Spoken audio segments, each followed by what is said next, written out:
바울은 갈라디아서를 시작하면서 처음 석장에 걸쳐서 성경적, 역사적, 신학적 기반들을 총동원합니다. 그러한 것들을 동원하여 거짓 교사들의 잘못된 가르침을 논박하는데요. 먼저는 자신의 사도권을 비난하는 그들의 소리를 잠재웁니다. 그리고 율법으로 칭의와 의롭게 됨과 성화를 얻는다는 그들의 가르침이 잘못된 것임을, 틀린 것임을 또한 폭로합니다. 그런데 사장이 와서 사도의 말은 180도 바뀌어 변호가 아닌 권면으로, 도전이 아닌 칭찬으로, 반박에서 회상으로 바뀌는 것을 우리는 보게 됩니다. 오늘 말씀의 시작인 12절은 한글 성경에서 형제들아라는 단어로 시작되지만 본래 기록된 헬라어 성경에서는 나와 같이 되라라는 명령문으로 시작됩니다. 그렇다면 나와 같이 되라는 이 말은 어떤 의미일까요? 우리가 이 의미를 이해하기 위해서는 앞서 바울이 변증했던 내용들에 대한 이해함이 필요합니다. 특별히 율법을 이룸으로 인해서 의를 이룰 수 있다는 그런 잘못된 가르침에서 벗어나 믿음으로 말미암는 신앙을 그들에게 다시 한번 이야기하는 것인데요. 앞의 내용을 보면 처음 바울이 전한 복음을 통해 갈라디아 교인들은 예수님을 영접하게 됐고 성령의 능력을 경험했습니다. 그 모든 것들이 율법을 행함으로써가 아니라 그리스도의 복음을 듣고 믿음으로 되어졌음을 그들은 알고 있었습니다. 그러나 이 편지가 쓰여진 지금 그들은 잘못된 거짓된 가르침으로 인해 그 믿음의 복음에서 이탈된 것입니다. 바른 복음에서 이탈된 그들을 다시금 믿음의 복음, 바른 복음으로 돌아오기 위해 바울은 강한 말을 그들에게 했어야만 했습니다. 그래서 나와 같이 되라라는 이런 강한 말로, 명령으로 말씀을 시작하는 것입니다. 이 말과 함께 한 가지를 더 붙이는데요, 내가 너희와 같이 되었다라는 말을 사용합니다. 내가 너희와 같이 되었다는 말은 또 무슨 의미일까요? 바울은 본래 유대인으로서 율법을 지켜야만 했던 사람이었습니다. 그런데 다메섹 동산에서 예수님을 만난 이후 그는 율법을 통해서 의를 이룰 수 없음을, 오직 예수님의 신실함, 그 순종을 통해 의가 주어지고 그 예수님을 믿음으로 말미암아 예수님의 의가 자신에게 전가되어 자신도 의롭게 됨을 깨닫게 된 것입니다. 예수님을 통해 율법의 속박에서 벗어났음을, 더 이상 율법의 저주 아래 살아가지 않아도 된 상태를 경험한 바울은 오늘 갈라디아 교인들을 향해 이렇게 이야기합니다. 내가 너희와 같이 되었다라고. 더 이상 율법의 굴레에 얽매이지 않아도 되는 마치 이방인과 같이 되었다라고 그렇게 이야기하고 있는 것입니다. 13절에서 바울은 그들의 마음을 되돌리기 위해 지나간 시간들을 회상하도록 합니다. 먼저 바울은 자신이 육체적인 약함을 가지고 있었음에도 불구하고 자신을 하나님이 보내신 사람으로 인정하고 받아들여준 그들에 대해 고마움을 이야기합니다. 처음 갈라디아 지역을 방문하여 복음을 전했을 때 바울에겐 육체의 질병이 있었습니다. 14절을 보면 그 질병은 갈라디아 사람들에게 시험거리가 되었다라고 말합니다. 하지만 14절 하반절에서 바울에 대한 갈라디아 교인들의 태도를 한번 들여다보면 제가 읽어드리겠습니다. 이것을 너희가 업신여기지도 아니하며 버리지도 아니하고 오직 나를 하나님의 천사와 같이 또는 그리스도 예수와 같이 영접하였도다. 아멘. 자신에게 결점이 있었음에도 불구하고 업신여기지 않고 버리지 않고 오히려 자신을 극진하게 대접해준 갈라디아 사람들이 그는 얼마나 고마웠을까요? 그렇기 때문에 다른 어느 지역보다 갈라디아 지역의 교인들에 대한 바울의 특별한 관심과 애정은 당연지사였습니다. 각별한 애정으로 양육했던 갈라디아 교인들과 바울은 계속 함께하고 싶었을 거예요. 하지만 다른 교회들도 돌아봐야 했기에 그곳을 떠나야 했고, 비록 몸은 떠나 있지만 마음으로는 늘 그들과 함께 했을 것입니다. 갈라디아 교인들이 계속적으로 성령 안에서 바른 신앙으로 성숙해지기를 바라고 원하고 기도했을 겁니다. 바울은 갈라디아 교인들에게 두 가지 질문을 통해 복음에서 이탈한 것에 대한 당혹감을 표현하는데요. 첫 번째 질문은 15절 앞부분입니다. 그들에게 너희의 복이 지금 어디에 있냐라고 질문합니다. 여기서 말하는 복은 구원의 확신을 통해 주어지는 영원한 생명을 의미할 수도 있습니다. 하지만 앞에 나온 본문의 의미들을 살펴볼 때 믿음으로 받은 성령, 그 성령 하나님 안에서 누려지는 기쁨과 행복을 복이라고 표현한 것 같습니다. 다시 말해서 바울은 지금 갈라디아 교인들을 향해 너희가 지금 누리고 있어야 할 그 기쁨이, 그 행복이 어디에 있냐라고 묻고 있는 것입니다. 바울이 다소 당혹스럽게 들리는 말을 마치 화가 난 듯하게 표현하는 이유가 있는데요. 15절 하반절을 통해서 우리는 그 내용을 살펴볼 수 있습니다. 15절 하반절 내용입니다. 너희가 할 수만 있었더라면 너희의 눈이라도 빼어 나에게 주었으리라. 사랑하는 여러분, 누군가를 향한 신뢰가 얼마나 두터워야, 그를 얼마나 사랑해야 우리의 눈을 빼서 그에게도 줄 수 있을까요?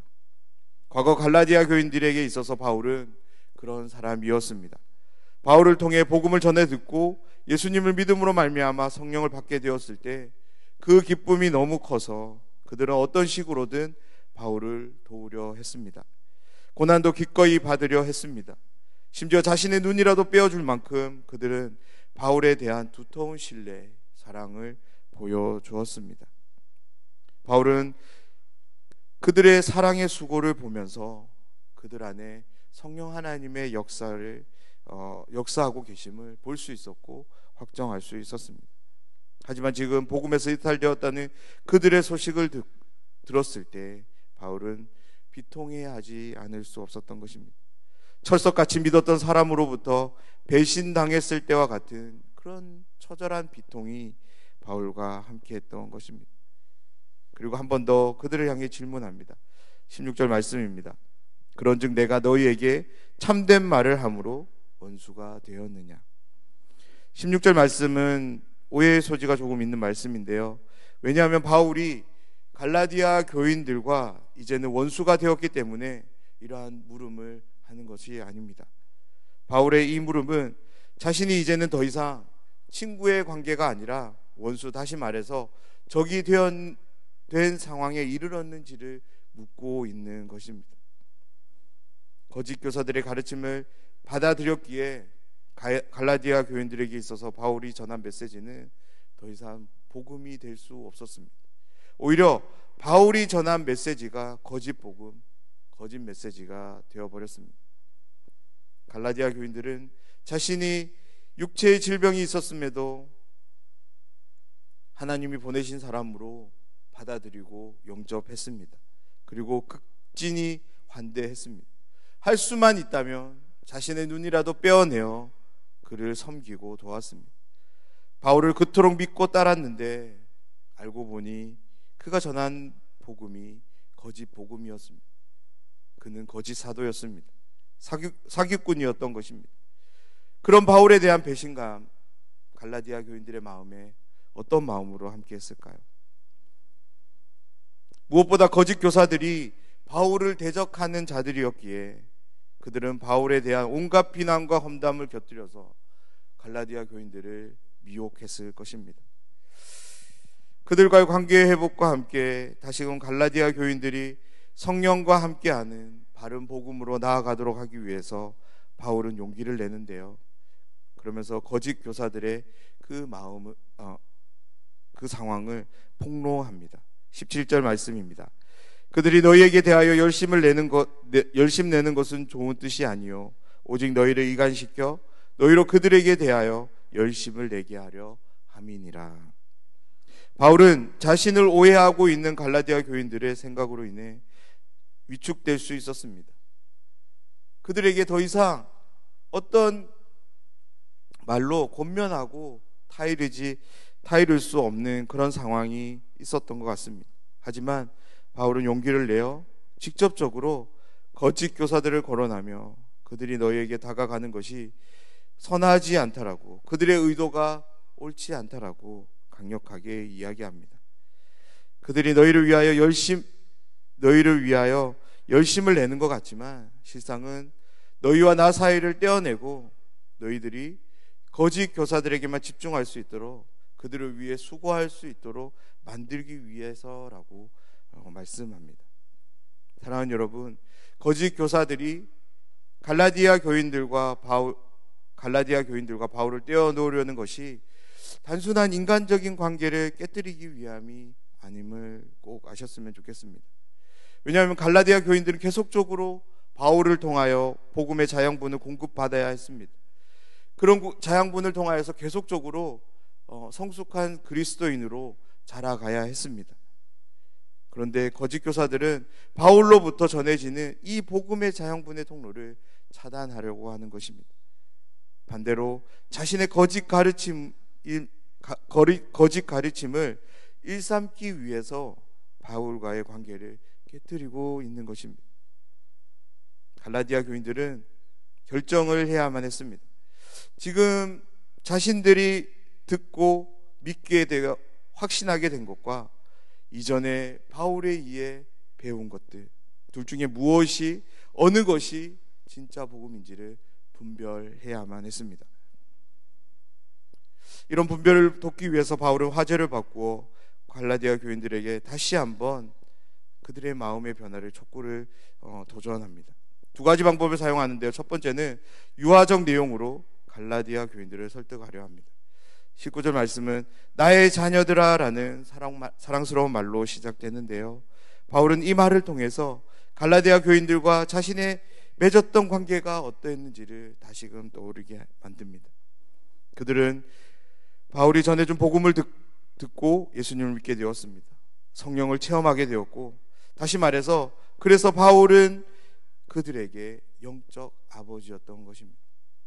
그것을 잘 알고 있었던 바울은 그들을 향해 자녀들아 라는 말을 할 수 있었던 것입니다. 그러면서 한 가지 일을 더 부여하는데요. 그 일은 다름 아닌 해산의 수고였습니다. 바울은 처음 그들을 영적으로 해산한 경험이 있었습니다. 그 경험을 바탕으로 다시 해산의 수고를 결정하는데요. 이번에 해산하게 되는 것은 갈라디아 교인들 안에 그리스도의 형상이 만들어지는 수고였습니다. 여기서 그리스도의 형상이 의미하는 것은 거짓 교사들과 인해 관계가 깨어진 갈라디아 교인들과 바울의 관계가 다시금 하나님의 복음 안에서 진리와 사랑 안에서 다시 세워지는 것을 의미합니다.